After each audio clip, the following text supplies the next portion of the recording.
So if you haven't noticed it, most of the advice when it comes to making money online or building a personal brand or a one-person business, right? Everything that it comes with online advice to make money, it all revolves around the idea that you should sell to the masses, that you should sell to most people, right? And let me tell you that that's one of the hardest groups of people to sell. And I'm going to go over in this video about why you should try to like not optimize so much into if you're just growing a one-person business and building consulting, digital products or services, or anything that revolves selling cheap products or cheap services to average people who make between $17 to $25 an hour, just everyday Joes. You should probably not optimize for that and optimize to selling to a different group of people. And I'm going to cover that in this video. Alright guys, so if you want to go deeper into this kind of thinking, or if you want to work with me, everything is linked below. So with that out of the way, let's get started. So the hardest buyer in the market, why selling to average people fails, and where real money actually moves online. So I came to learn that selling to average people is one of the most difficult things to do in the online economy. Even though most business models are built around that assumption, the idea is that the masses represent the largest opportunity, right? But in practice, they are the most resistant group when it comes to spending money on digital products, services, or consulting. It is very hard to sell cheap stuff to average people, and I came to learn this the hard way. So we know that most people earn between $18 to $25 an hour, right? If you make more than $25 an hour, you think, oh wow, yeah, you're making good money. But even if you're making around 25 bucks an hour, those type of people, they operate within constraints. Most income is already allocated towards essential expenses, so any additional purchase is evaluated not as an opportunity, but as a risk or a trade-off against something necessary, like rent, food, water, bills, car payment, etc. Here, spending becomes difficult to justify even when value is understood. If something can be done without paying, it will almost always be done that way. Average people have a DIY mindset, do-it-yourself mindset.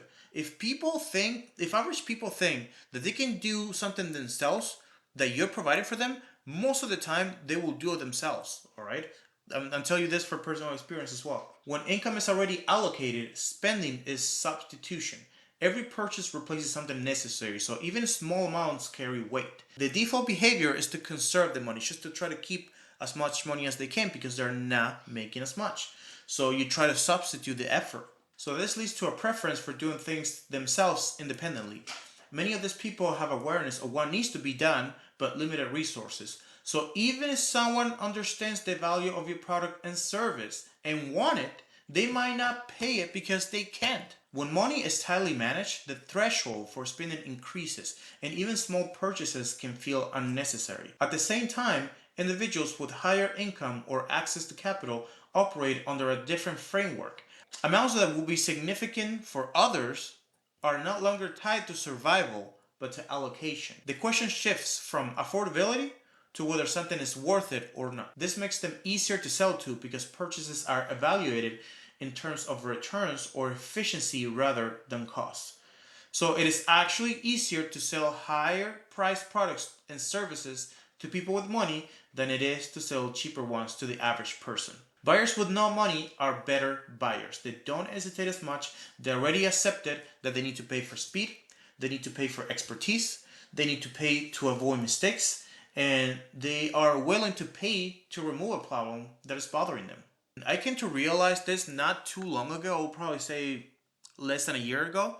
I was just putting so much effort into trying to sell digital products and services to average people, and it was just the toughest group to sell. Even if I was selling a $50 digital product, or if I was just selling $150 consulting, and even though they like me, they want to work with me, they just couldn't afford me because they were super tight on all the expenses that they had in their lives. A lot of people that don't have a lot of money, they evaluate every single extra dollar that they have to spend that doesn't go into rent, that doesn't go into bills, that doesn't go into their car payment. So the sales process becomes more about fit and trust, but not convincing. This creates a structural mismatch. The largest segment of the market is the hardest to convert, while smaller, more capitalized groups are more responsive. The issue is not the offer itself. This is something that you have to understand. The issue most of the time is not what you're offering. And the issue is not, also so much that you don't have this power in convincing, because you don't need to sell the way you think you do. And I will probably just do a whole video about that later. The issue is most of the time that you're just selling to the wrong person, because many times, let's be honest, they cannot afford whatever you are asking. So the issue is the economic conditions of the people being targeted and the behavior that emerges from those conditions. When you sell cheap offers, you attract effort first people. And when you sell more expensive offers, you attract outcome first people. And outcome first people are easier to close, less resistant, more decisive, and willing to get something done or to fix a problem. Alongside this, a second mechanism reinforces this behavior, the tendency to replace spending with effort. When time is perceived as more available than money, individuals choose to invest time into learning and solving problems themselves. If people believe they can do something themselves and money is tight, they prefer to solve these problems themselves without external cost, because time is more constrained than money. And when it comes to most people, most average people out there, people making between $18 to $25 an hour, that's the case. So time-rich people, they will replace most of the time spending with effort. And money-rich people, they will replace effort with spending. This distinction also changes how value is perceived. In constrained environments, value is measured by minimizing expense. In resource-abundant environments, it is measured by maximizing return or reducing friction. The same offer is interpreted differently, not because it changes, but because the framework used to evaluate is different. So the same offer is interpreted differently depending on the environment you are presenting it. This pattern is not only external, but internal. The same behavior that makes the market difficult to sell to, it can be observed at the individual level as well. When operated with limited disposable income, the default approach is to avoid paying for solutions that can be developed independently, even if this requires more time or leads to slower outcomes, which in most situations that is the case. The situation is not based on whether external help would accelerate progress, on whether the cost can be avoided. In other words, they're thinking how they can do what you're offering so they can get it done themselves and save the money. This does not reflect a rejection of value, but a higher threshold for what justifies spending. It's not about how useful something is, but if there is a path that does not require payment. As long as an alternative exists, it remains the preferred option, even if it's less efficient. When applied across a large group, this creates predictable outcomes where offers based on convincing or speeding those they struggle to gain traction. The underlying priority is cost avoidance and not efficiency, all right? So if people have low money and they have a lot of time, they will do it themselves. And if people have high money and low time, they will buy the result. So what is easier to sell? People that don't have a lot of money, but they have a lot of time, and they have this do-it-yourself mindset? Or people who have a lot of money, but they don't have that much time, and they're willing to buy a result from you? Who of those two groups is easier to sell? I think we know the answer. The first group is much more cost sensitive. The second group values impact within a system. So they don't have that much sensitivity and they're willing to spend more, because at that point it becomes a matter of allocating money to them. When you're making a lot of money, when you have like an agency, when you have like an infrastructure, when you have a medium-sized business or higher, and when you're at the head of a big organization and you're making 20, 30, 40, $100,000 per month, spending $3,000, spending $5,000, spending $20,000 even becomes a matter of allocation, allocating money, moving money towards different things that need to get done. $5,000, that amount of money is not survival money to them. For you, $3,000 is a heck of a lot of money. $1,000 is survival money, all right? For them, it's just a matter of allocation. Once you get to that point, it's just a matter of moving money wherever it needs to go.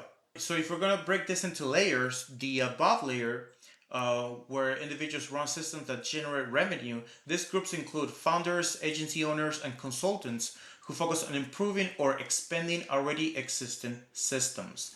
They engage with services that provide direct results, such as implementation or optimizations, and require fewer clients due to the transaction value. Further up is the infrastructure layer, composed of tools and platforms that businesses depend on. Customers here are organizations requiring reliable solutions, and value is delivered through functionality and integration, often through recurring payments. At the very top is the capital layer, where resources are allocated across systems that produce returns. Participants operate at larger scale. At that point, they just want to focus on performance and on scaling rather than individual transactions. So across these layers, a consistent pattern appears. The largest number of participants exists at the lowest level, where constraints are highest and conversions is the hardest. While higher levels, they involve fewer participants but greater spending capacity and faster decisions. If you want to just make this a triangle, most people are right here, and you want to sell, you just don't want to focus here. You want to focus in this one, and this one, and this one. I would suggest you, if you're first starting, focus on this one, then on this one, then on this one. A lot of people like Nicholas Cole, for example, they are selling to billionaires at that point. They started here and they're all the way up here. Another pattern emerges when looking at how individuals attempt to participate in the systems. The more time people spend learning how to make money online, the less time they spend in engaging with actual markets. This dynamics is reinforced by the online ecosystem, where much of the content focuses on teaching rather than facilitating participation. As individuals consume frameworks and strategies, they begin to perceive learning as the primary path forward. Over time, this leads to a cycle where information replaces action, and progress is measured by knowledge rather than results. The result is a condition where individuals understand how things work but remain outside the flow of money.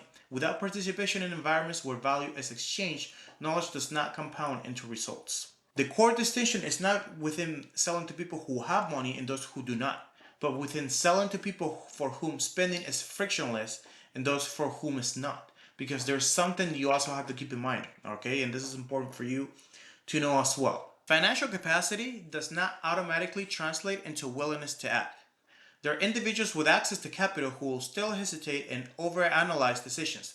The difference is not defined by income alone, but by how spending is perceived with their decision-making process. This shifts the objective from trying to persuade a broad group of people into buying to identifying and engaging with us who are already operating within this framework. Instead of increasing effort to overcome hesitation, the focus becomes filtering for individuals whose default behavior aligns with action.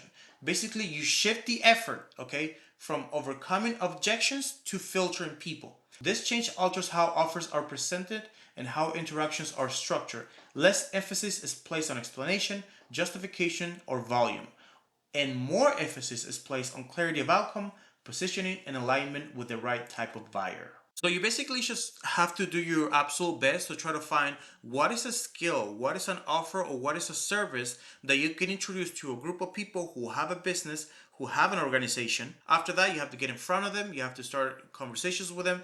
Try to get them into calls. Try to be human. Being human is one of the most valuable resources that you're going to need moving forward, moving into the 2030s. Alright guys, so if you want to see this document, go subscribe to my Substack. It's completely free to do. You're going to see this one along with a whole bunch of different information that I'm sharing when it comes to how the world works, how reality works, so you can get out of this 3D matrix and start having the life that you want. If you want to see the last video that I made about how progress works, go ahead and check this video right here, and I'll see you at the next one.